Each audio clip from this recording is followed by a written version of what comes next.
voters of Irving, on behalf of the Board of Directors and all the members of the League, I want to welcome you to the League's City of Irving and ISD Candidate Forum. The League of Women Voters is a nonpartisan political organization that encourages informed and active participation in government. Through education and advocacy, the League voters can influence public policy to make a positive impact on society.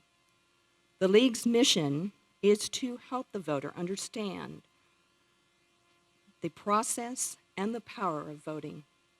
This means that the League does not endorse any particular candidate or party.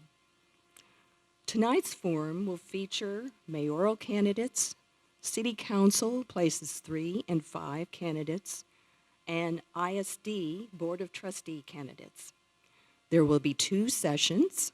The first one will start 6:30 and last until 7:15 and will feature the mayoral and city council candidates. Then from 7:30 until 8 o'clock, we will have the ISD candidates. Both forums are being broadcast live on ISDTN and recorded for later viewing. And the League wishes to thank the City of Irving and ICTN for all their assistance and coverage of this event. We really appreciate it. At this time, I'll have Misaki Collins, our moderator, come up and introduce the candidates and the rules for the forums. Misaki?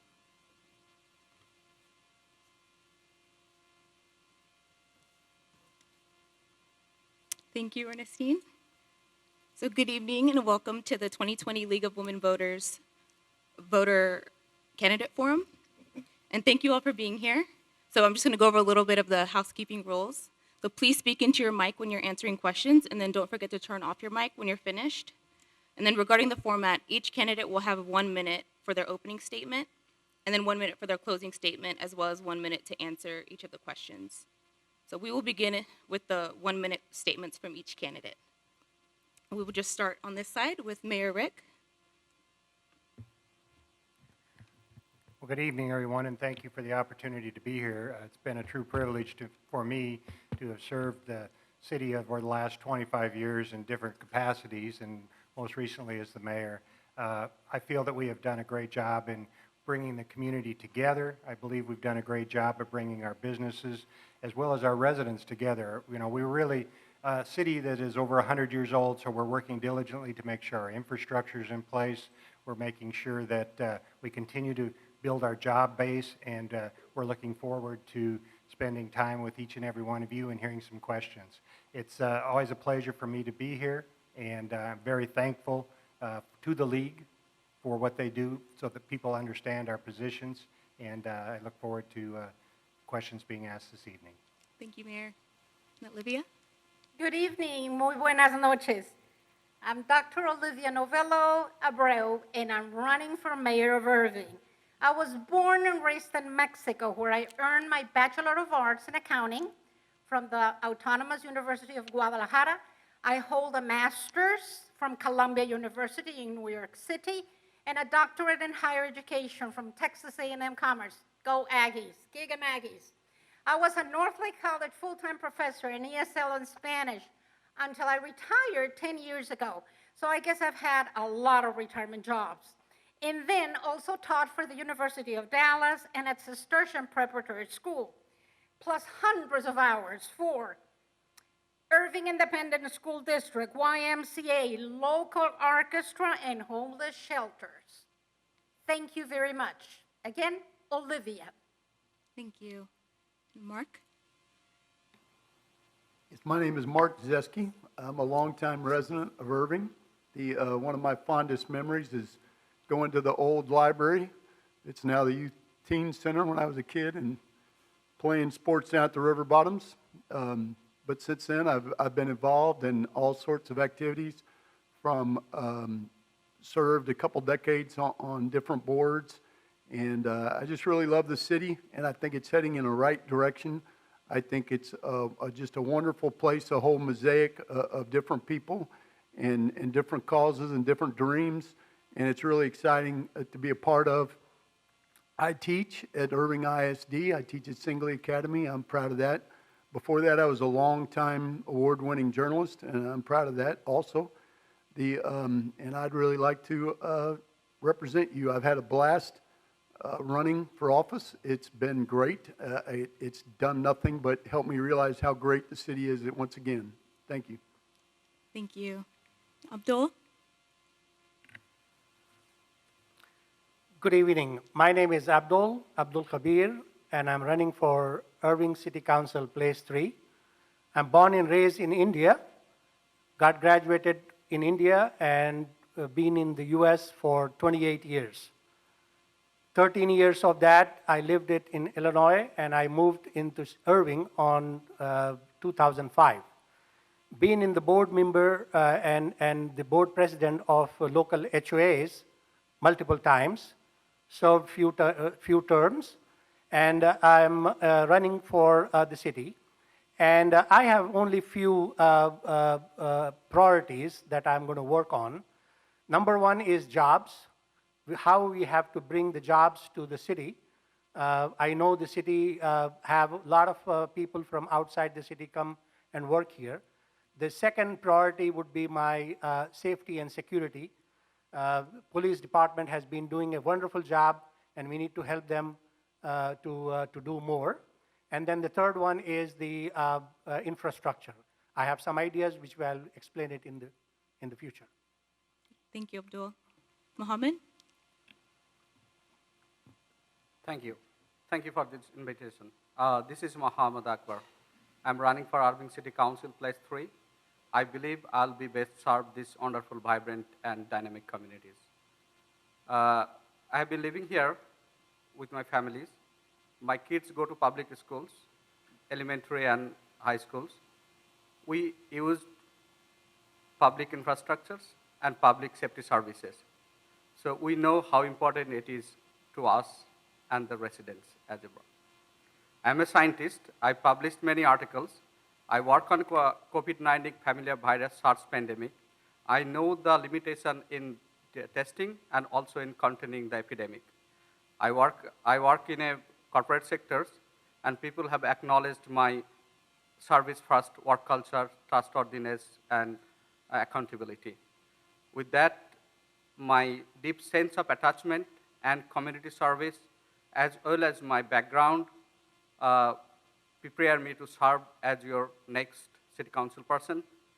I would love and sincerely request for your vote. Please go for more information, akbarforarving.com. Thank you. Thank you. And for anyone watching, Oscar Ward is actually unopposed, but he is here anyway, just to serve, which is such an Oscar Ward thing to do. So thank you so much for being here.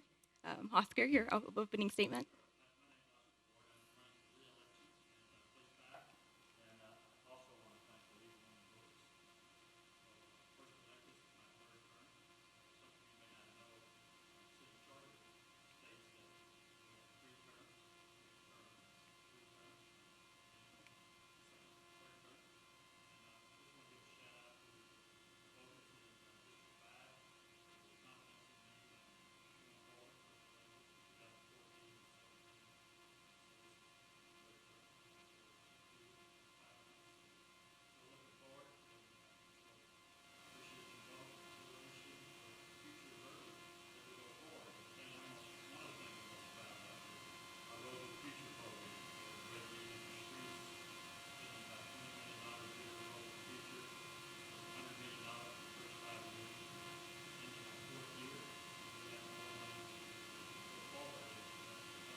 Thank you. So we're going to go ahead and get started with our questions. Our first questions are for our mayoral candidates. So for the mayor, what are your accomplishments so far, and what do you hope to get accomplished if you have another term? And then for Olivia, the question is going to be the same. What do you hope to accomplish as mayor? Well, I think that my biggest accomplishments that I'm excited about is the working with the people. You know, we're one of the most diverse cities, 14th in the United States, and bringing the community together has been a real effort of mine, and I've learned so much by going to different cultural events, attending different houses of worship, and working with the individuals. Second of all, our infrastructure, as Oscar mentioned, we continue to spend the dollars to continue to improve our rec centers, our parks, things of that nature. Also, the job creation. We're second only to Dallas in the amount of jobs that we have in the city of Irving. When you think about it, we have 240,000 people that live here, but we have 250,000 jobs. So economic development and working with our community, as well as I'm excited about what we've been able to accomplish with our public safety. Our police and fire are recognized not only in the state, but across the country for their ways that they've worked and how they've accomplished so many great things that our residents are very fortunate to have. Thank you. And I hope to continue all those things. Thank you. And Olivia? I'm a mathematician and I'm an accountant and have worked and have been elected and selected both in Mexico and here. So I have a proven record, but I'm not the mayor yet. So as the mayor, I will represent underserved communities. I will foster relationships among public, private, and nonprofit organizations. And I will promote growth for small businesses. I lived in South Irving where I was the happiest for many, many years. So I know the challenges that it represents. So as mayor, there are many issues that we will have to face. And not until you serve and you sit in that hot seat, you will be able to do a lot. You need a female, you need a diverse female. Thank you. Thank you. Okay. The next question is, what two major issues would be your priorities if elected? We'll start on this side, Councilman Ward. The question is, what two major issues would be your priorities if elected?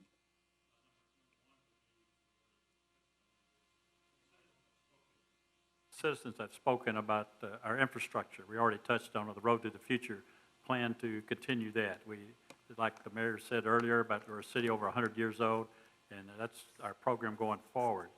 And number two, it concerns the citizens of Irving in terms of small businesses.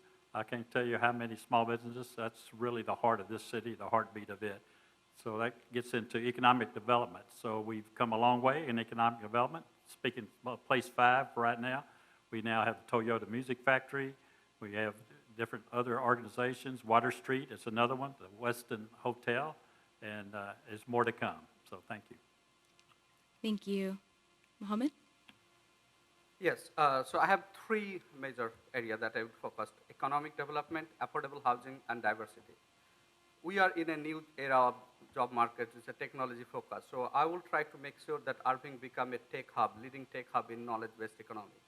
Second, I will try to promote business and companies to hire local candidates by incentivizing allowed by law. Third, I will promote Irving brand to target and attract new businesses, also expansion of existing businesses. Diversity is one of the main things, so equal access to all, fairness in operation of democratic institutions to protect the community, equal economic opportunity, and health and wellness programs to extend the life. Third, affordable housing. Irving has a growing population, so I will take care of this city's short, medium, and long-term housing challenges. I will make sure that residents can commute to work conveniently. I will make sure that children particularly are housed and educated properly. I will make sure that we meet the housing need in an environmentally friendly and economic sustained way. Thank you so much. For more information, please visit akbarforarving.com. Thank you. And before you go, Abdul, if everyone could speak more into the mic, or if you could just move your mic closer to your mouth so then we can pick it up. Abdul? Thank you very much. As I outlined, my priorities are jobs. I have to see what are the means and methods we need to apply with the help of the City Council and the local Chamber of Commerce to bring jobs to our city. Um, the only way we could do that is by promoting the small businesses. As you know, we have large corporations in Irving, and we want to maintain the relationships with them, but at the same time, we need to work on promoting these small businesses. Number two is the infrastructure. The infrastructure which comes with the improvement of the roads and the parks and the lighting on the roads. I have seen in my district, wherever I travel through the roads, I see there is a need for improvement on the roads and the lights. Number three is the infrastructure. Infrastructure is also consists of the development of the housing. I think we need to work on the affordable housing, which is is badly needed in the city of Irving. If I get elected, these are the three priorities which I'm going to work on. Thank you. Thank you. Mark? Thank you. The two things that I think we should really work on, one is the roads, obviously. I got a little different spin on it living in Place 3 and campaigning a lot in Place 3.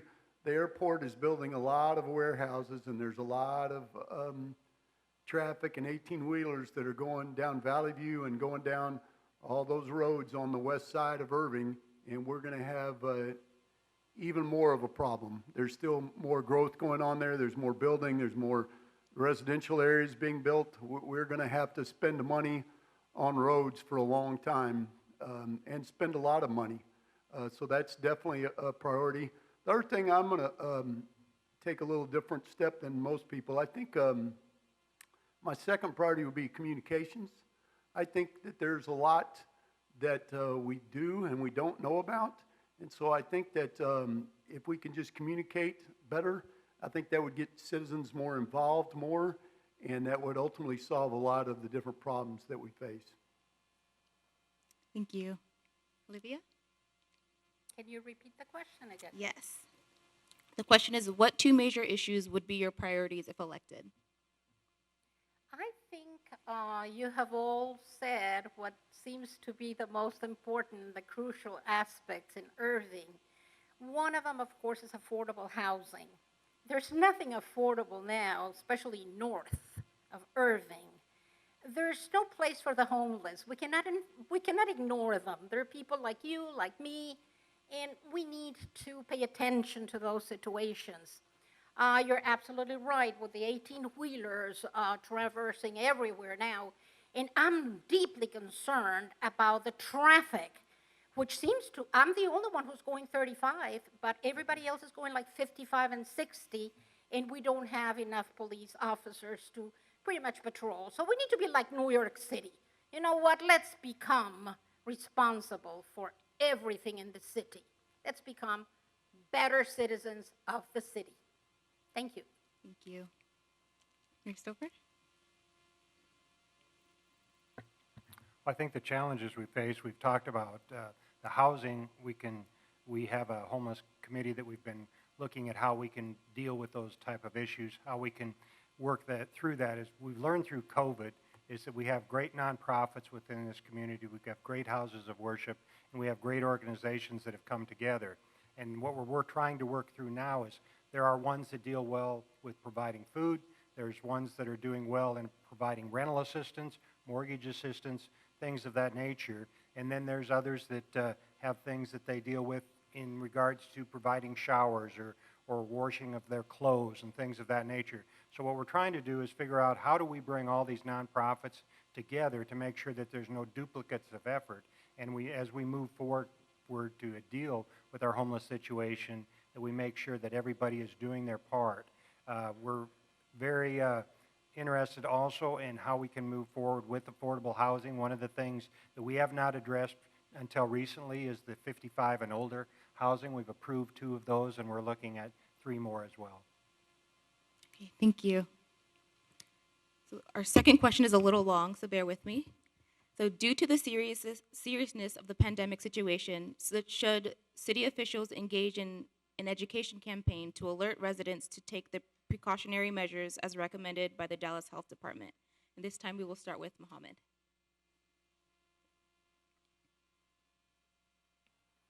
Thank you.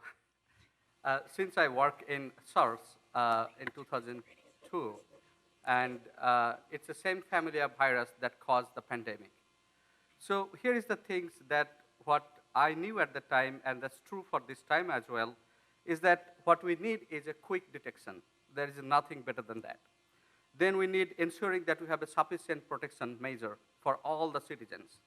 Third, we need to implement and disseminate preventive programs as mandated by law, and where the city and city council play major roles.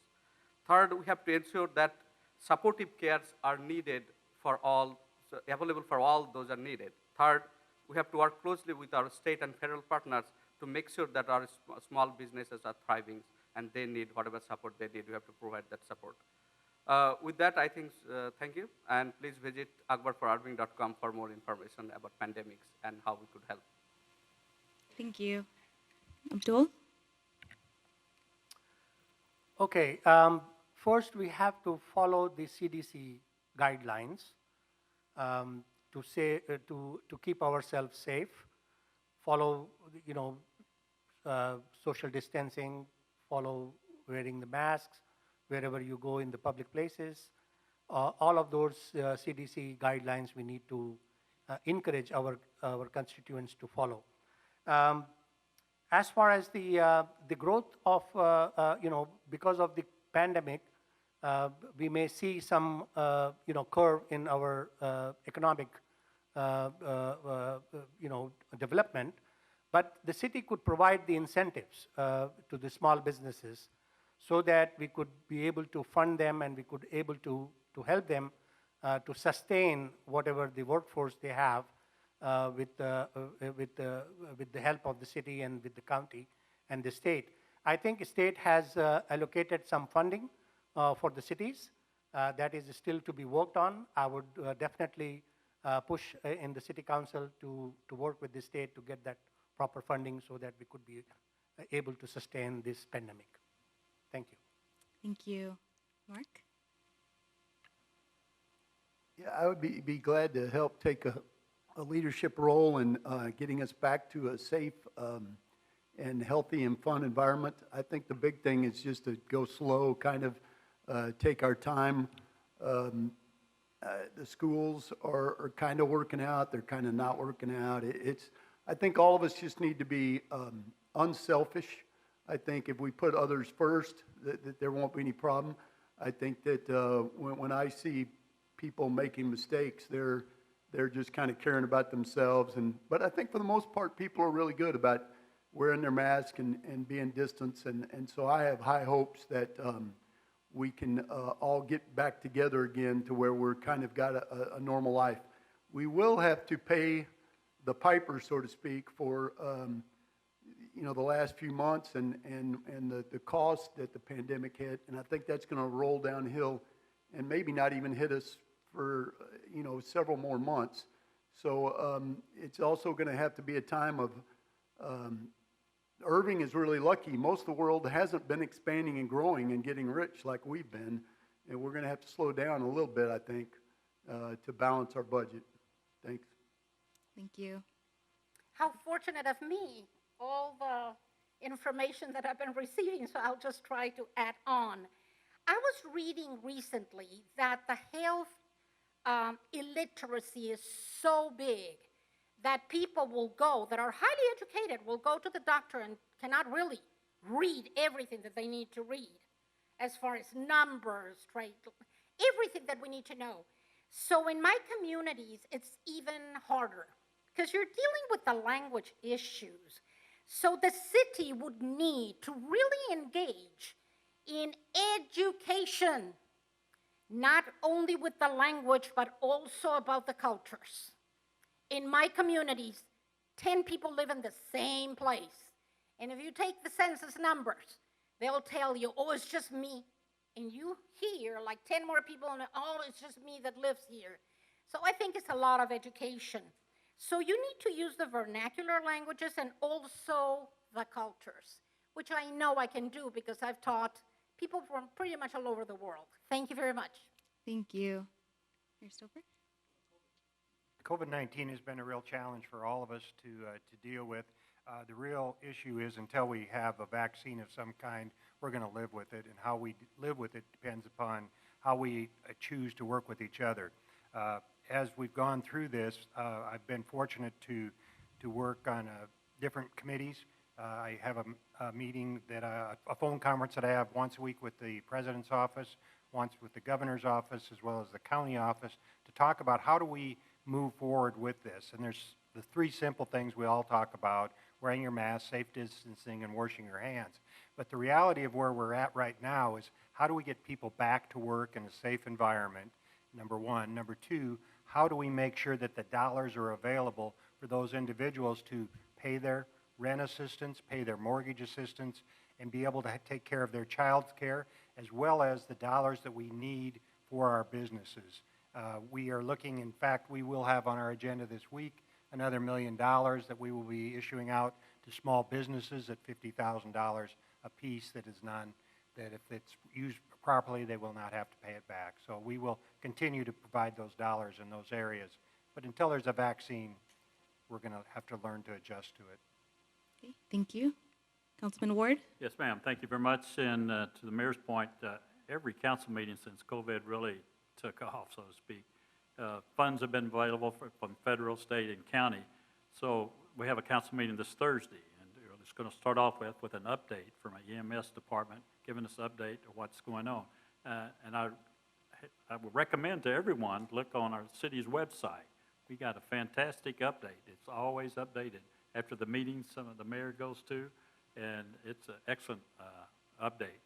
Small business, some of them are hurting, and this $1 million that we're going to be available from the city. The county had some restrictions. There's some small businesses that didn't get the help they needed, and you'll see a solution to that coming up with this $1 million, and that's very important. And some of the small businesses, I'm not going to name them, they were franchisees, and so they didn't get the money from the county because, hey, it's the franchise, you're a franchisee, you don't get any money. Well, that didn't make sense. The franchisor, that's a different topic, but a person that has a hamburger stand or a printing company, so we're going to be able to help those in the city of Irving. Small business is really the heartbeat of Irving. Thank you. Thank you. Okay. So since the bond election has been canceled, do you favor holding it in May 2021? And would you recommend any changes to it? And this time we'll start with Olivia. Bonds are very tricky, okay? In numbers, and the mathematicians and in accounting, you really have to talk to people before you even decide to go into debt. But debt is good. So I would say that I'm delighted that it got postponed until May of 2021. And I think I heard the city manager that was pretty much into, we'll do it, but not now. So yes, I would go for it, but not until it is the right time. Thank you. Thank you. Mayor? I think that postponing the bond was a good decision. Getting mixed up in all this, I don't think it received the attention that it needs to receive. I think that we had great input from the residents that we had on the committee. I believe they've looked at a package that is very encompassing of different things across the whole of the city. I think the challenge we have, and why I wanted to postpone it, is so that people can be educated on what we're actually voting on and what the consequences are. If you decide to spend money to build a new rec center, or you decide to build a new fire station, those costs are fixed, but the employees that you need to put in there are also a fixed cost. For example, Old Central downtown, we'd like to see that repaired and replaced. It's about $4 or $5 million to do the building, a couple $1 million to buy the equipment. We can live with that, and through bonding. But we'll have a yearly cost of $2.7 million for the 18 men that it cost us to have in that position. So that's a cost that you will have forever as long as that's open. So you need to understand, with these new things that we want to build, there's a cost of labor to do it, and that then goes to your bottom line of your budget. Thank you. Councilman Ward? Yeah, thank you very much. I happen to be also chairman of the Audit and Finance Committee of the City of Irving. I'm proud to say it's not just me, but the fellow council members too, that speak to the issue, but our bond rating for S&P and Moody's, we AAA, again, we do have a little problem on the pension side of the problem, but anyway, postponing it to May of 2021 is the right thing to do. People need to understand it's about $563 million, but it's what it is. The citizens formed a bond committee. They met and presented it to the council. We had a lively discussion about it, and so it was at current dollars when it first presented it to us. After we did some discussion of what to drop, what to increase, we added an inflation factor. So when you pass the bonds, you're not spending the money now. You're just authorizing to spend the money. So council after council, as the years go by, they vote on how much money of that we're going to vote on each year. So I think it was, under circumstances, certainly the right thing to do to postpone it to May of 2021. Thank you. Mohammed? Yes, when I look at some of the reports, I found that this geo bond that Citizen Bond Task and Force Committee has recommended, I think if I elected, I will carefully review it and I will provide my recommendation on that. And if changes needed, definitely I'll do that. Geo bond, I think once I listened some of the lectures of mayors where it's they clearly like 90 to 95% of the expenditures we could meet through our tax. Geo bond is something that we need. And this is the best time, in a sense, because our interest rate is low. We could convert high yield bond to low yield bond, and that's in the long term is good for the cities. So I am happy that it's delayed, but I am all for to bring it in May 2021. Thank you. Thank you. Abdul? Thank you. This is a very important question, and I'm all for it. The postponement of the bond to May 21 is the right thing to do. I think what we have to do is, this bond is going to help the city in improving the infrastructure, which is badly needed wherever it is. As the respectable mayor mentioned, that there are certain projects which we have in mind that we would like to invest the bond money into those projects of infrastructure. As we know, the city is financially very fiscally responsible, and we are maintaining that a balanced budget. As long as we do the balanced budget, I'm a small business person, so I know what it takes to balance the budget. So as long as we do that, I think this is a good thing to go for so that we could invest it in our infrastructure. Thank you. Thank you. Mark? Well, there's certainly during a time of pandemic, it would be okay to push back and be, fiscally conservative and responsible. And I think that was a good decision not to have the bond as soon as possible. But on the other hand, in the past 20 years here anyway, City of Irving's been very responsible with their money and their bonds. So even though the voters may vote for a bond, we don't have to spend it right that minute. You can spend it when it's a good time. And the city just this summer refinanced a bunch of bonds at a lower rate and saved us a lot of money. So there's some flexibility built in, I think, to where we could wait to build maybe if the price is not right, or we could take advantage of building if some costs go down. So I think it would be great to have that bond election in May. Thank you. Thank you. Our next question is, what is your position on taking variances out of the zoning ordinance and putting them under the Zoning Board of Adjustments, where a property owner can't appeal to the council but has to go to court? I know that's kind of a long question, so if you need me to, I will repeat it. But this goes to Abdul first.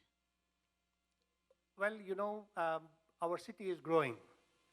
And with all of this growth, we have high-end homes coming into the area. And we always talk about how do we help to gain the affordable housing. I think we need to look into the zoning policies of the city. I think they are great, but there is always a room for improvement to accommodate how to build the affordable housing in our city.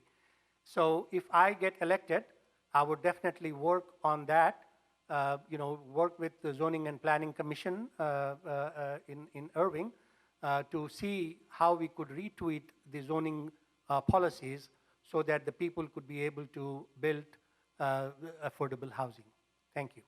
Thank you. Mark? Well, one of the reasons why we had so many variances was that we had an outdated code.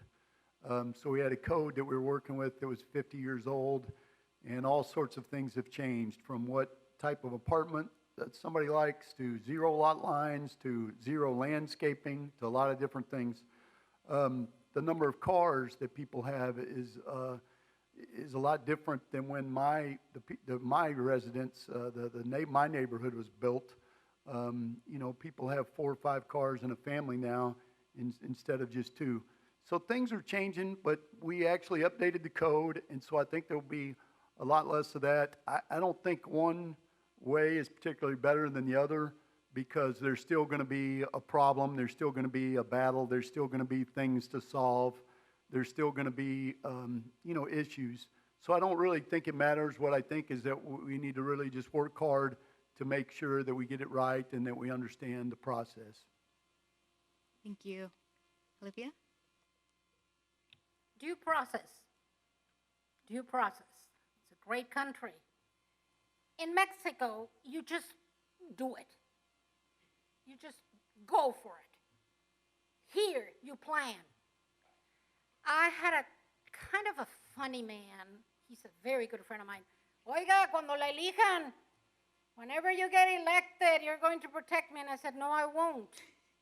You follow the rules, we will protect you. You don't follow the rules, we don't protect you. So yes, citizens should be able to appeal, should be able to follow the process, the due process. Coding needs to change, needs to evolve. These people that I'm telling you about, I adore them, but they don't have 5 cars, they have 5 trucks. And they're all parked everywhere, on top of grass, the whole thing, and we don't have the ways to enforce it because they don't exist. We have empty places. We should have parking places for those vehicles, because the law-abiding citizen will not have those many. Just go to where I live. My HOA will come and cut. We don't like your trees. Cut. You've watched that one from Geico? That's my HOA, by the way. Thank you. Thank you. You're welcome. Well, one of the challenges we've faced in the city for a number of years is our zoning ordinances and how we move forward, and we've rewritten a couple different times over the last couple of years. And one of the things that we're dealing with is we, as much as we think we can control things, sometimes the legislature comes in and tells us what we can and can't do.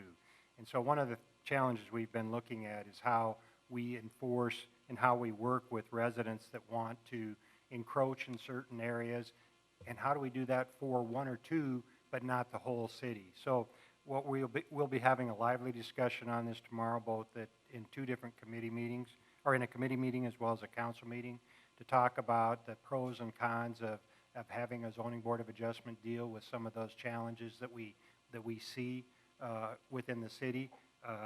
I think we may end up with 1 or 2 things that we feel comfortable trying in a test case situation, but I would assume that we will, at the end of the day, if we do try, we probably will determine whether we're going to move forward with it or not. But I think we're going to give it a try. Thank you. Councilman Ward? Thank you. As the mayor stated, it's going to be could be a very robust discussion this week about the zoning board of adjustments. We got to find P&Z board, and we got to find planning and development staff-wise. So cases come up. Most recent one you may, if you look at the city council over the years, is carports is a good example. And so I don't. My sense is, I've been on the council now 6 years and 5 months. I don't. Zoning board of adjustments, we need to keep that board, but far as we get elected to make decisions on variances. P&Z passes something, that they may vote on something that the staff recommended or disagree with, they pass it, it comes to us. We may reverse the P and Z decision. So I think we have a good system, especially with elected officials, make that final decision. There are some situations where we need to maybe step aside and forward it to appointed citizens to make that decision that citizens' property. So I'm for us keeping basically the system the same as it is, but any changes that we think is necessary, we'll make them. Thank you. I think technology can play a greater role. So technology can help us to model a city future in a really new way. I think technology can help us to model a city future in a really meaningful new way. Change, always there, will be there. So we should not be afraid that we have to be some changes. But what we need to do is, as elected official, I will be responsive to all the demands of our citizens, all our residents, and I will plan to involve citizens in the early process of any kind of a planning. And then I will listen to them, and I will adapt a policy based on the reality so that our citizens should not be priced out in the neighborhood. We should make sure that our citizens stay at their home. We should make sure that they have a sufficient source of incomes. We should make sure that they should follow their dreams. So we have to make sure that everything remains same so that people should have their feeling, the way they grew up, the way they hear, the way they love their cities. All that, please visit akbar.irving.com for more information. Thank you. Thank you. Okay, next question. Irving is a city with very, very diverse residents. How would you reach out to everyone? We'll start with you, Mark.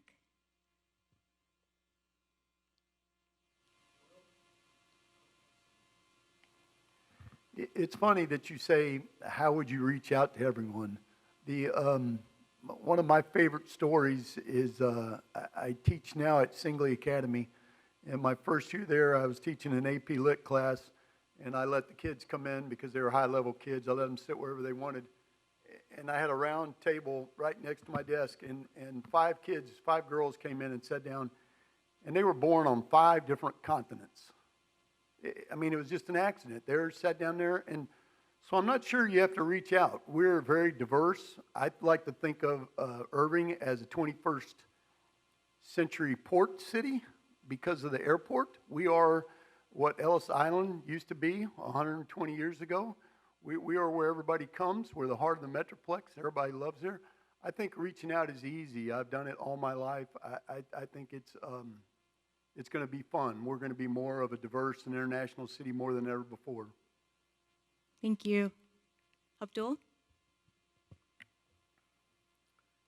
Thank you. When I came in 2005 in Irving, the first thing I fell in love with the city is because of its diversity.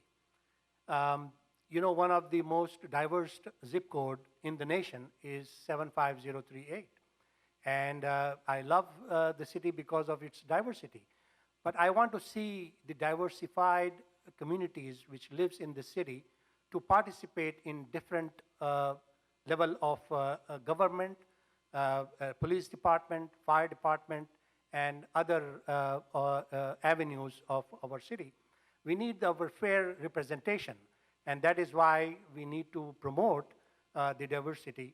And reaching out to them is, I have been in a minority, community, and I have been reaching out to everybody because of this campaign and in other activities which I was involved in because I was passionate about community service. So I'm reaching it out to everybody, and it is very, very doable who has a will to do that. Thank you. Thank you. Mohammed? Yes, Irving is a very diverse city and very vibrant city, and population is growing. So there are many ways we could reach out to our constituents, but the question is, why do you want to reach out? What service city could provide? What the purpose of this reach out?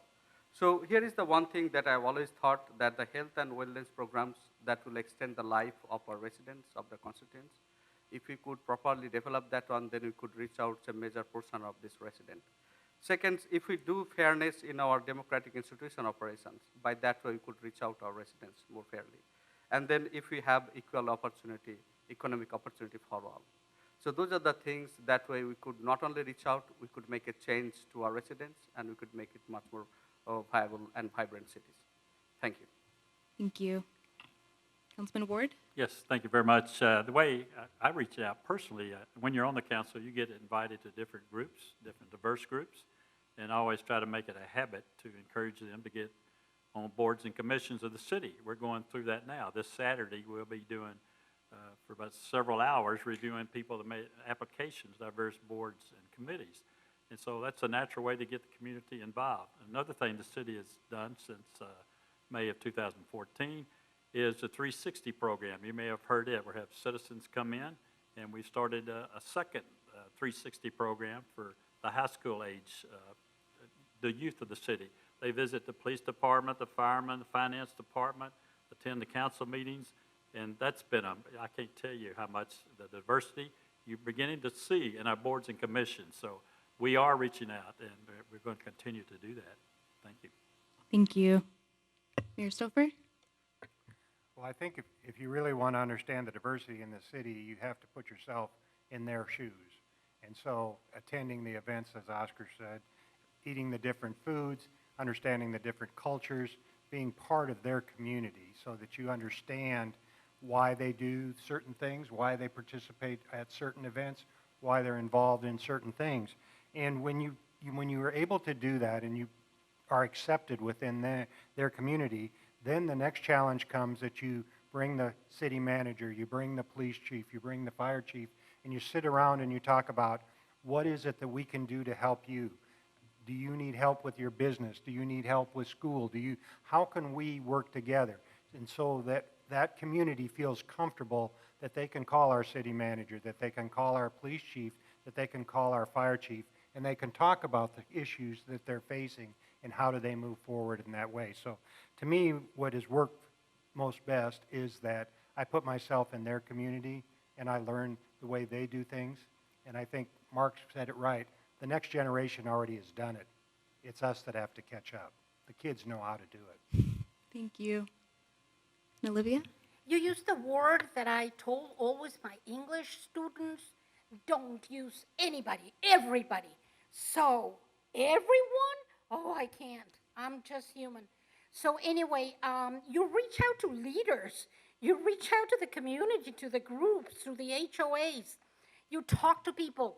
In one of my best classes at my master's program, I remember one of my professors saying, you read a book, you talk to people, you talk to more people, and you talk to people.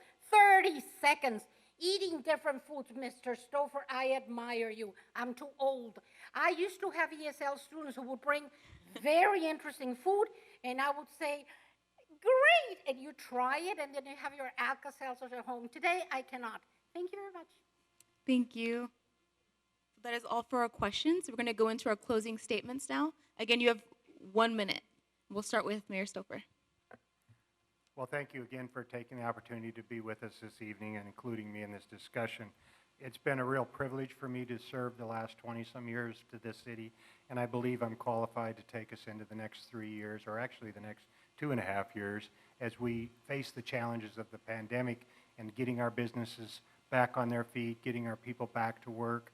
You know, I am blessed. I can't, you know, we talk about these type of things, and it's not all me. There's 9 of us that sit up here, and it takes 5 of us to make things happen, and I am blessed to have a group of individuals that work with us day in and day out. They get up every day wanting to do what's best for the city of Irving.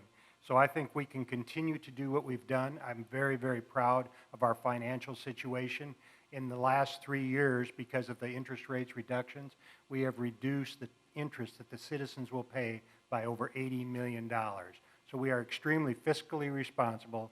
We are working on our infrastructure. We are dealing with the jobs. We want people back to work.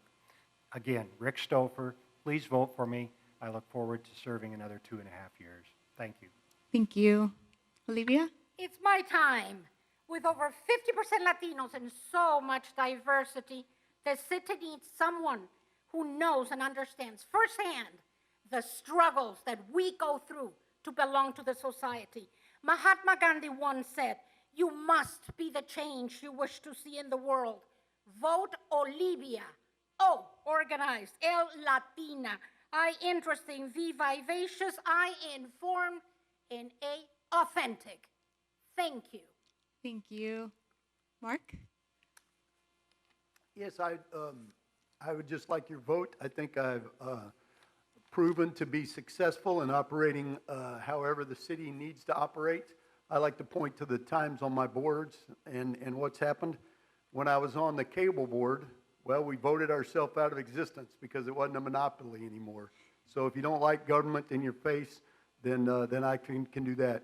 When I was on the library board, we sparked really good development. We built the west branch of the library and the south central branch, or whatever you want to call it. And we started the Teen Book Festival, which is the North Texas Teen Book Festival, which is the largest event of its kind in the world, and is just an awesome event.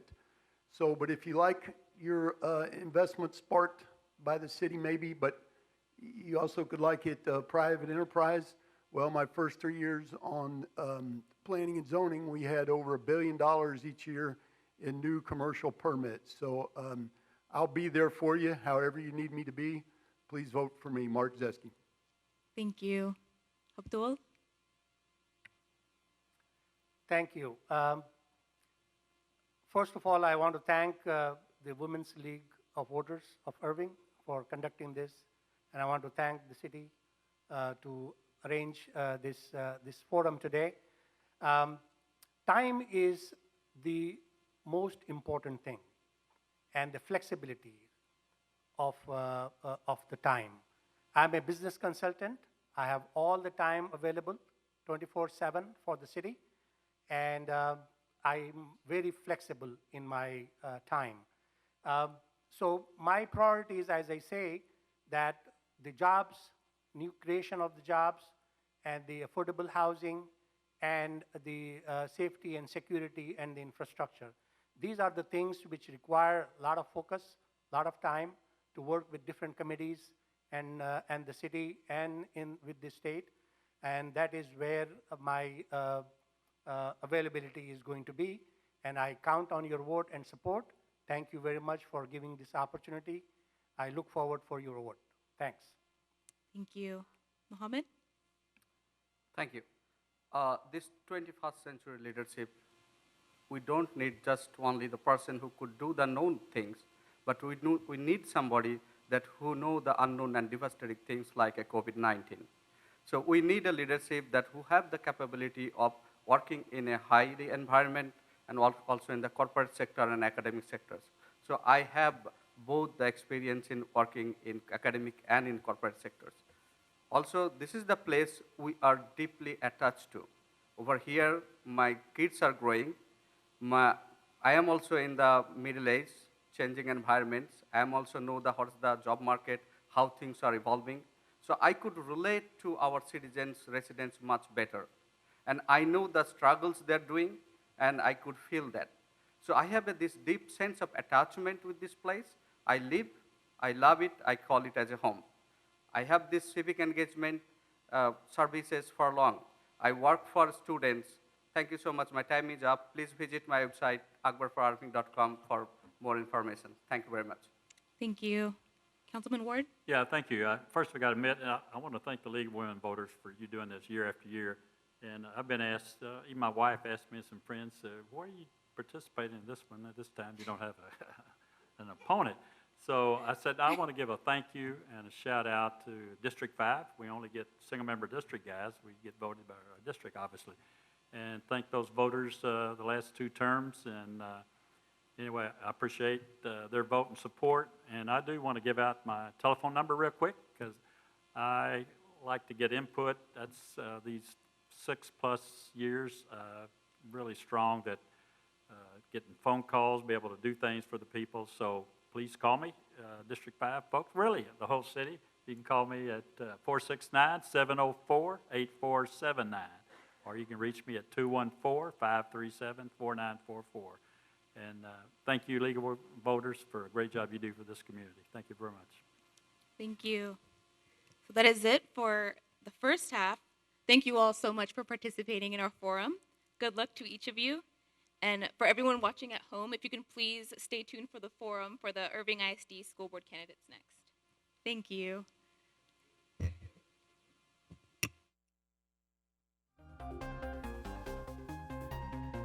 Of the League's candidate forum, we will hear in this session from our candidates for the Irving School Board Board of Trustees, Districts 1 and 2. Our moderator will be Masaki Collins, and she will introduce the candidates and the rules. Masaki? Thank you, Ernestine. So I'm going to go over some housekeeping rules very quickly. Thank you all so much for being here. So please speak into your mic, and don't forget to turn off your mic when the question is over. And then regarding the format, each candidate will have 1 minute for their opening and closing statements, as well as 1 minute for each question. Okay, so we're going to go ahead and get started with our opening statements. And we're going to get started with Jose.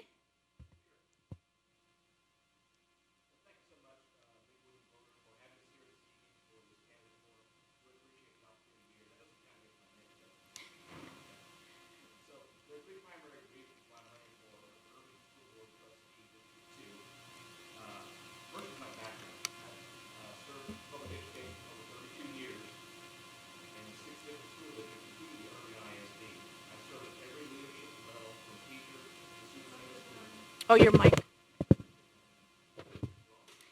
You just click the button. It's now on red. Yes, Okay, sir. got it. All right. Well, again, so there are three primary reasons why I'm running for Irving School Board District 2 trustee. First is my background. I have over 32 years of service in public education in 6 school districts across the state, including the Irving ISD. I've served at every leadership level from teacher to superintendent of schools. I participated in over 400 school board meetings, and I'm a registered Texas school board training provider and conducted training for boards in team building and goal setting. Second is my love for Irving ISD, and that love starts with our students. Our students are tremendously driven to be successful. They have a deep appreciation for the educators who serve them. And then there are our teachers and staff members who are real life changers, who work tirelessly and selflessly for our students. Third is my commitment to service. My life has always been driven by service to students, and I'm now available to commit the time and focus to provide quality service to our students, our staff, and our community. Thank you. Thank you. Michael? My name is Michael Kelley, and I am running for Irving School Board District 2. A little about me is I grew up here in Irving. I went through the Irving school system. Me and my wife both graduated from Nimitz. We have 2 kids, ages 10 and 3. My oldest son goes to Farine Elementary. My youngest son will go to Clifton next year.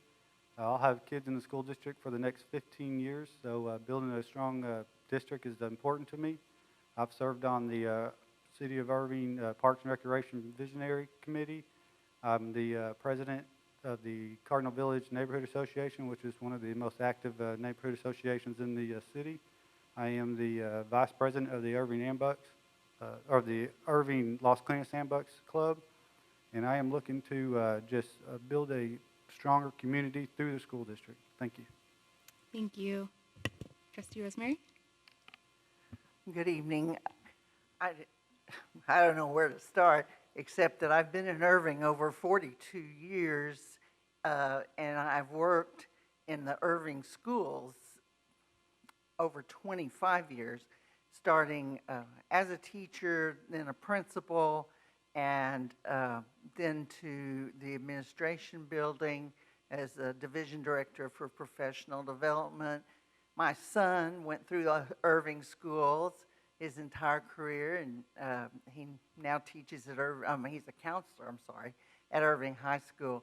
I think I bring a lot to the table, and right now during this pandemic, my experience and the experience, I am the incumbent, I've had now about 18 months due to the pandemic.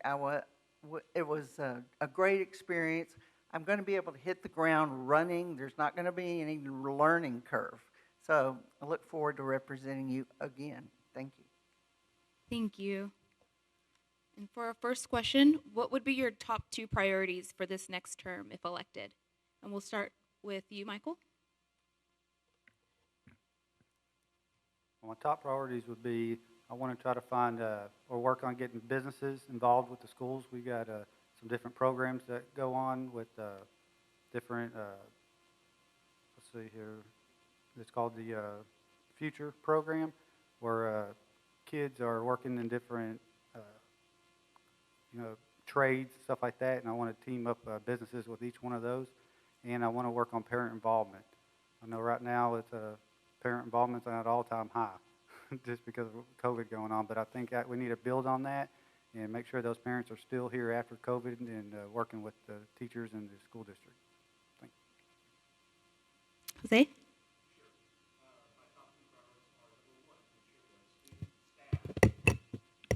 My top two priorities are, number one, to ensure that our students and staff are secure and feel safe in their schools. And secondly, I want to make sure that we ensure that we attract, develop, and retain life-changing educators. Educators make the difference, and ours are life changers, and those are the people we want to keep. Thank you. Rosemary? One of my running stances and positions when I ran last year was to retain great staff and teachers. We've had I call it a brain drain in Irving. We've had a large number of our people leave and go to Dallas and various other districts. As a professional development person, I'm telling you, we put about $50,000 in a first-year teacher. And when we lose these veteran teachers, you can't replace them for many, many years. It's a big difference. I also want to get us through the pandemic. This is a different world. We're presenting education in a totally different manner, and every teacher's having to adjust, as every student, and I want to be there to help them. Thank you. For a second question, are you in favor of implementing public health measures to deal with COVID-19? We will start with you, Rosemary. Would Yes. you repeat the question? Are you in favor of implementing public health measures to deal with COVID-19? You can talk about what's already being implemented, and if you see anything else that needs to be, you can mention that. Well, right now, we're following all protocols, national, state, the CDC. We have tried to put everything in place that we possibly can. And if you'll look on our dashboard with the district, we have a daily update on how many cases we have with staff and how many cases with children. I think you will be surprised at how low the numbers are that we've got, and it's because we've done extreme measures in keeping these students and staff protected. And I understand from the questions I've asked teachers, the students are wearing the mask, and we're doing a good job most of the time with social distancing. Thanks. Thank you. Michael? I think everything that the school district is doing right now, they're doing a good job on implementing all the requirements that they're supposed to do. I think having kids at home and at school and giving parents that option is great. I think that's the way it should be. Thank you. I'll get this sooner or later. So yes, I'm definitely in favor of implementing public health measures to deal with COVID-19. First and foremost for us should be the safety of our students and our staff. And so failure to implement those public health measures would be ridiculous in my opinion. We have to keep our students and our staff safe. That should be priority number one. And another thing that I want to say about that is that we need to lean very heavily on the advice of public health authorities, people who are trained in dealing with infectious diseases, communicable diseases. So I am totally in favor of implementing COVID-19 measures. Thank you. Our next question, would you ask voters for a tax increase to meet the academic needs of all students? We'll start with you, Jose. Sure. So no one likes to hear the words tax increase, first and foremost, but we should always look at what our investment is going to be. And we should always look at what we're currently doing with the funding that we have. And so I'm not sure exactly whether you're talking about a tax increase within the form of a bond proposition, or if you're talking about a tax increase just on your maintenance and operations. I believe bond, or both. Yeah, I'm guessing that you're talking about bond primarily because that's part of what Dallas ISD built into their bond, some money for student achievement. I would say that we'd have to study that very, very carefully if I were on the board. I'd want to make sure that that makes a big difference and we're going to have some demonstrable results from that. But in general, no, I would not support a tax increase for that because we do that all the time anyway. Thanks. Thank you. Michael? Right now, I would say no, I would not. With COVID-19 going on, with the hardship on the families and people working, I would not implement any tax increase. Thank you. Rosemary? Well, we were really blessed this year that we were able to lower the school tax rate, and kudos to the council that was just up here. They did an excellent job with bringing in businesses. There's neighboring districts like Capel and everything, they do not have the funds that we do because they don't have the industry that we do. And you know, if everything goes well and we can keep the businesses running, then we're going to not have to ask for additional funds for some time. And I hope it continues. Thank you. Thank you. Our next question is, what would be your ideas for attracting and keeping the best teachers in the district? We'll start with Michael. Well, obviously, I think pay is one of the big drivers of bringing people to or quality educators to the district. I think that we just need to find ways to make sure they stay and find ways to, offer something that other school districts aren't offering. And by doing that, I think we could retain quality teachers for the long term. And Rosemary, I know you mentioned a little bit about it, but if you can answer again. Okay, well, I really believe to keep teachers, yeah, Michael's correct that how much we pay does count, but there's a lot of research that says if you like the environment that you're working in, and I remember from many times here in Irving, I've had teachers drive from Waxahachie, from McKinney, and they came because they wanted to be here with our students.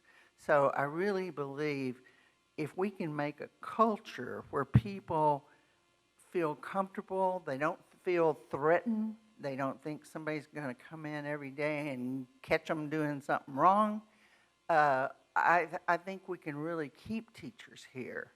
And I always think, I still think like a teacher.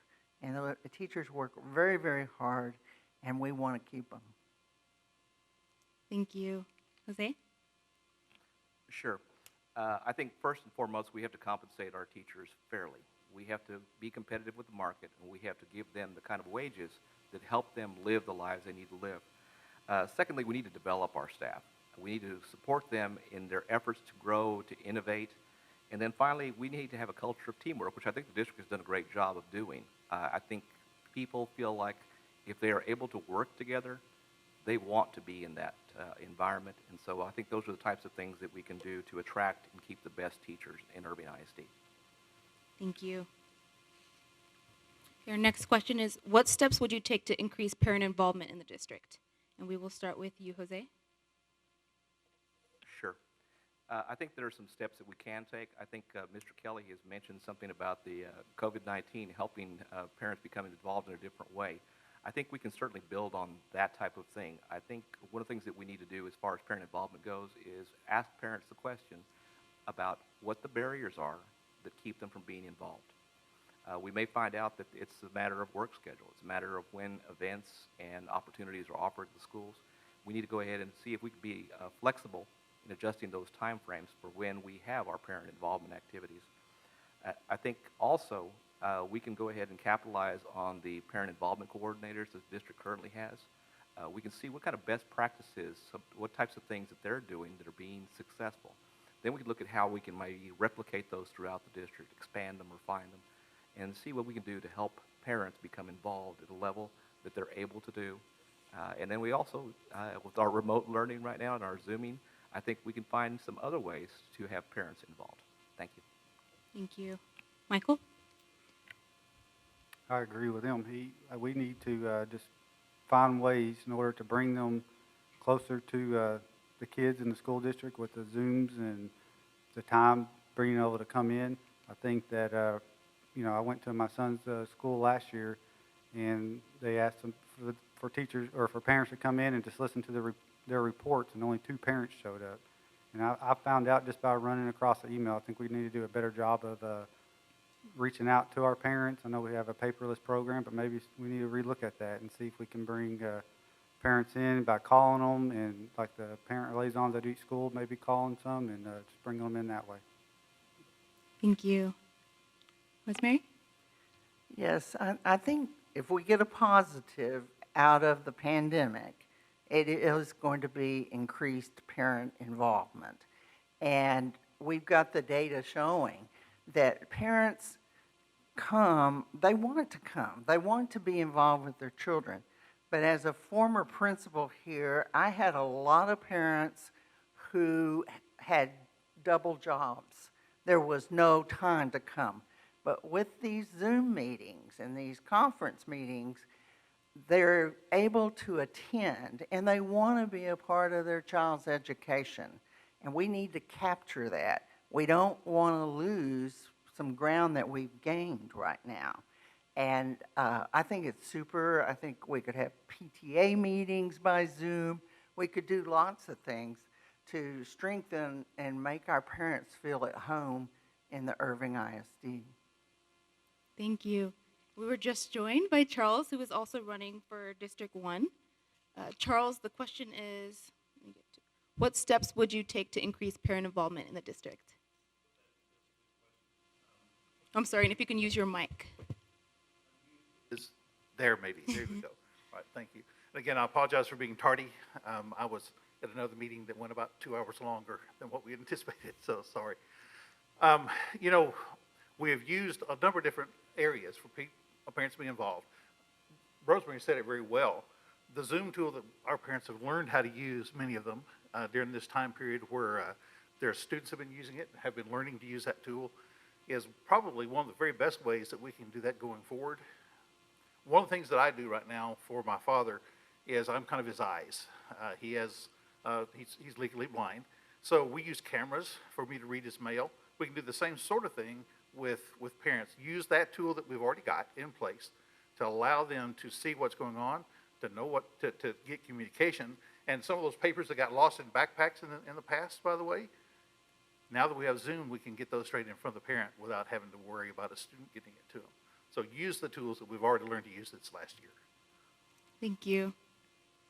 The next question is, what are the district's greatest strengths and weaknesses, in your opinion? And we'll start with you, Charles. Okay. Greatest strengths and weaknesses. First, I think one of the very greatest strengths that we have is we do have a good administration. We have folks that care about our students. We do have teachers, educators who care about our students. Greatest strengths, we have students who are learning well, and we're using the information that we get from what they have done in the past to help better educate them. One of the things that we've done in this district very, very well for a long, long time is dig into the data that we have. We need to learn how to do that, continue to learn how to do that, use that data then to look at the curricula that we're using, to look at areas that we can both strengthen the things that students already know how to do, but also learn how to help them avoid failure going forward, help them to make the right steps as they make their choices going forward. Thank you. Rosemary? Would you repeat the question again? Yes. In your opinion, what are the district's greatest strengths and weaknesses? I think I answered this question for the Dallas Morning News, but I don't remember exactly what I said. But I believe that our diversity is our strength, and I believe it's also our challenge. But if we can play on this and see how much this diversity brings to the table and contributes, it'll only make us stronger. And we have a plethora, as one gentleman mentioned earlier from City Council, with the number of students here that are from different backgrounds and cultures. So I feel real confident that, and we'll see, you can see with the data, that our teachers that are most successful are the teachers that can communicate. And that doesn't necessarily just mean know the language. It means that the student knows that you care. You know, that old saying, they don't care what you know until they know how much you care. Thank you. Michael? I think the strength of the Irving ISD right now is in the administration. I think they've come together and made it a positive place to work at. I think the teachers are working around the clock. I see it every day with my wife. She's working 24 hours a day, it seems like. I think the weakness right now, besides COVID, is parent involvement. I think parents have to get more involved in showing their kids that they care and being there for them and their friends. Thank you. Jose? Sure, I'd have to say that the greatest strength of Irving ISD is the heart and drive of the teachers and staff in the school district. They work tirelessly and ceaselessly to ensure that students are successful and that their needs are met, whether that's a social emotional need or an academic need. And sometimes it's as simple as a need of meeting the need that the child has for food. And I think the district has done a tremendous job of all of those things. So I would say the greatest strength lies there. I would say that it's not a weakness, but I would think that we're probably going to need to look at the existing facilities that we have and determine whether or not those facilities are matching up with what we are needing to meet the student instructional choice models that the district is moving toward. I think that's just something that needs to be done at some point. Maybe the district's doing it already, and it's certainly not a weakness, though. Thank you. What is your opinion of online education for students? And we'll start with you, Rosemary. Well, I was working in the district when we first took on distance learning, and I was with it groundbreaking, and I've been so encouraged. I mean, Irving is way ahead of districts in the state, providing a device for every child and internet access. But I just believe that we can do better and that we can work harder. But it's going to be remote learning is going to help us tremendously. Thank you. Thank you. Michael? Can you repeat the question? Yes. What is your opinion of online education for students? So as a dad and as a candidate. I think it's great as far as having, I think in-person learning is better. I think they learn more, but I think it's, with what we're going through right now, at any second, they could be sent back home again and have to do online learning. I think the kids are learning. I think that they're having fun doing it, and I think it's a second option if they have that helps them. Thank you. Jose? Sure. My opinion of online education for students, face-to-face is always my preference, and I think most teachers would tell you that's the preferred mode. But obviously, we're in a different time right now, and so part of this different time means that we have to adapt. And so in terms of adapting, I think the school district has done a tremendous job of adapting to online education for students. The fact of the matter is this, it's here. It's here, and this will be with us for the foreseeable future. Well, actually, probably long past my lifetime. But you have so many universities, colleges that have already gone to that particular type of model. I think that we have a great opportunity right now to really determine what it is that we can do with online education for our students to make it the best possible situation for their learning and their support. And so I think online education, I'm not crazy about how it came about for us, but I really think there are some benefits there. And again, face-to-face is my preference, but I think the school district's doing a great job with online education. Thank you. Charles?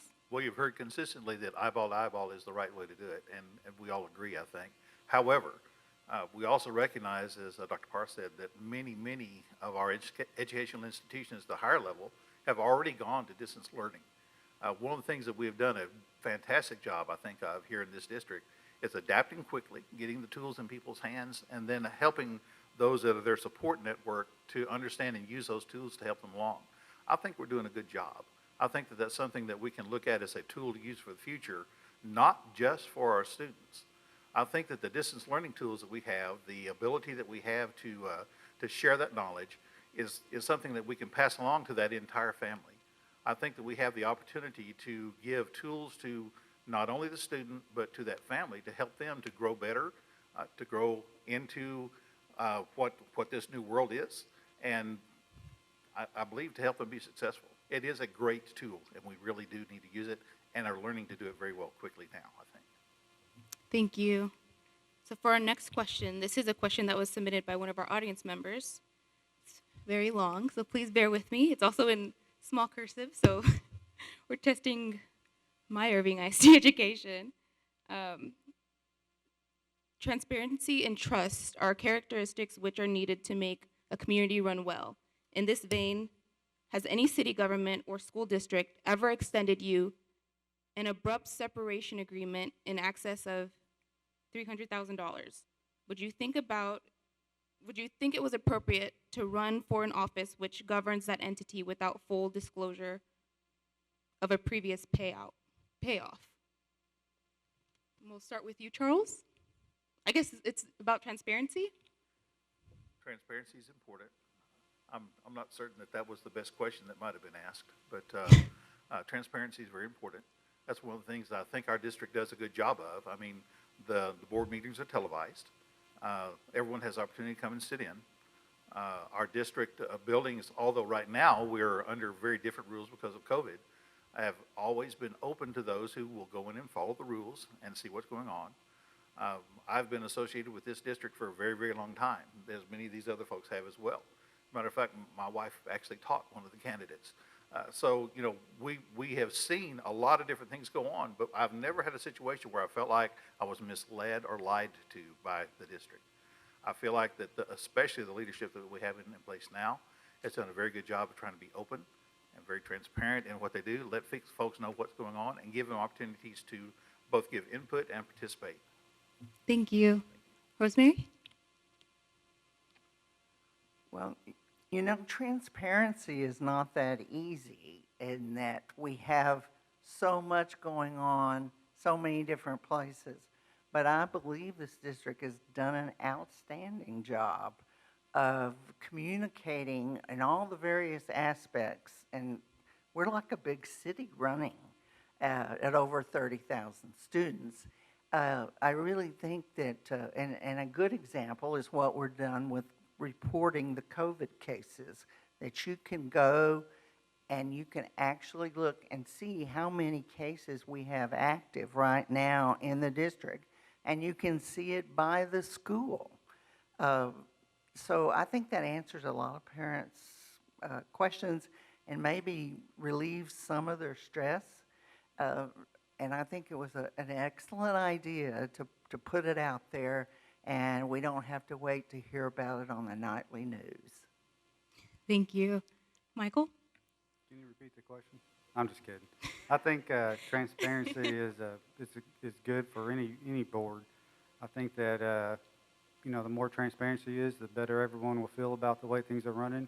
And I think me personally, I haven't faced anywhere where I felt like the district wasn't being transparent to any of the parents, and I haven't heard that. So I think I'm in favor for being transparent. Thank you. Jose? Well, I'd have to agree with my colleagues here. I've always found that Irving ISD to be very open and transparent. And I think there are multiple opportunities for people to be involved in the workings of the district if they want to be involved. There are district improvement councils. There are a number of different subcommittees that are formed. So I think it's simply a matter of educating yourself as far as what actually goes on in the district and what's involved. So clarity, I think, is going to be important, and I think that the school district does a great job of that. Thank you. Our next question is, what ideas do you have to improve classroom performance? And we will start with you, Michael. Well, I think right now with the most of the kids learning from Zoom right now, I think that just being the teachers being able to spend more time with the kids, I would kind of like to see just Zoom teachers doing distance learning and teachers doing in-person learning in order to make classroom education easier for them to learn. And we're going to go this way. Jose? Sure, I think in terms of ideas to improve classroom performance, I think we have to start with a basic question. What aspect of student performance are we trying to improve? And so when you start with that question, that can lead you in a number of different directions. And so I think the way that we improve classroom performance is to start with the right question. What is it we want to see improve? It could be as simple as maybe we're using data a little differently than we need to be. Maybe we need to go ahead and provide some social emotional supports for students to be able to get them focused on what they're doing in class. So there are a number of different things that can be done, but again, it starts with the basic question. What is it specifically we're trying to improve? Thanks. Thank you. Charles? Well, one of the things that I think we need to do is to continue the efforts that we've already made to be sure that we have a very collaborative environment on, well, I guess I would say from the very top of our administration down to the person who's pushing the broom on the campus, because each one of those people has a very big say in how a student gets educated. I think that we've got to continue to use, for example, the new educator development tool that has been implemented by the district, that is a very collaborative tool to help them learn how to grow. We've got to be sure that, again, I was talking a while ago about data, that we use the right data, as was said, to make sure that our students are endeavoring towards excellence and that we do all those things that we can to help them succeed. Not just school succeed, but life succeed. We've got to be sure that we engage our parents, our guardians, and the community in that overall process. We've got to be sure that everyone has opportunity to contribute to what that student learns, so that student can be ready to go out and be productive as they walk out the door. Thank you. Rosemary? What I've heard from teachers and campus administrators is the piece that we miss in remote learning is building that relationship with the student. Several teachers have said to me, they really hate it, that they can't hug their students. They can't, if they're at home, they just don't feel as connected. So I think when we need to look at the data we can collect this year, because we don't know how long this is going to last. And we need to look at what's effective and how these teachers can build relationships and how we can build relationships with the people, because it's a hard road that we're on right now. And to be successful, we need to know each other, and we need to know each other really well and trust each other. Thanks. Thank you, Rosemary.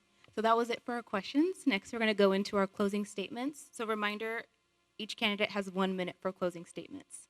And we'll start with you, Charles. One of the things that I've said many times is that our job should be all about preparing our students for life. That means we give them the very best education that we can, but we don't just educate them with math, which is kind of important to me. I'm an engineer, right? But that we educate them and all those sort of things that prepare them to live as a human being. We have an awful lot of folks who have never written a check or balanced a checkbook. I've never looked at a contract of any kind, that get out of school. And if they go out of school and don't go into higher education and they go into life, then they need to know some of those things. We've got to do a really, really good job of preparing our students for life. I think our district is doing that. And I think that we're looking at doing things to help do that even better. That's one of the goals that I would have, is to make sure that we're preparing students not just for the next step in their education, but to go out and live life. Thank you. Jose? Sure. I want you to know that as your trustee, I will support the board, our superintendent, our teachers, and our staff members. I'm going to support our students to achieve their fullest potential by ensuring their college and career readiness.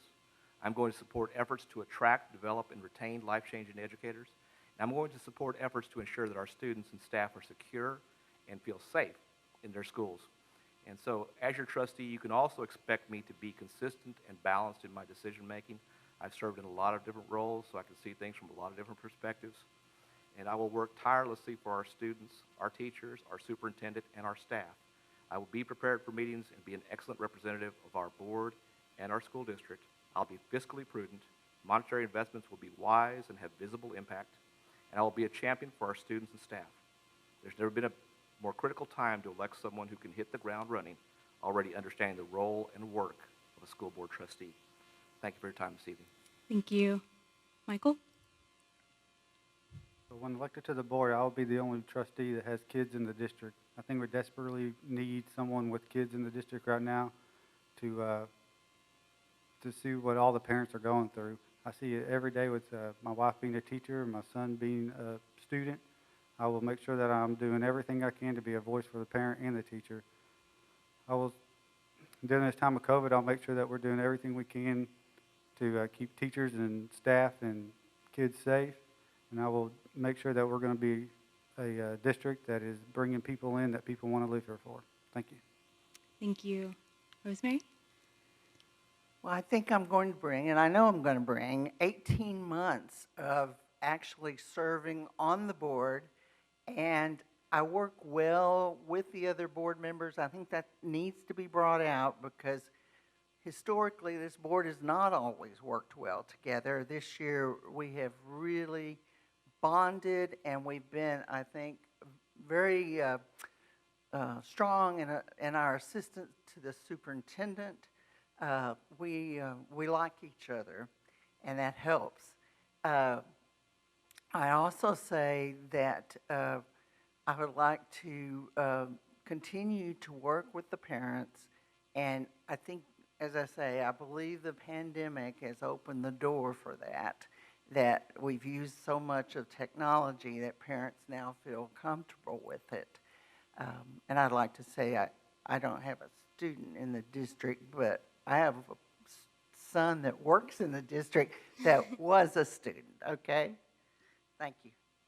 Thank you. So that is all for our forum tonight. Thank you all each so much for your willingness to serve and for participating tonight. Thanks again to ICTN and the City of Irving and to Fadi here. Please remember to vote. Early voting is October 13th through 30th with Election Day on November 3rd. And for more information, please visit vote411.org. If there's anyone watching who would like to get involved with the Irving League of Women Voters, please check out our Facebook page. We also have a website. We would love to have you. But that is all for tonight. Thank you.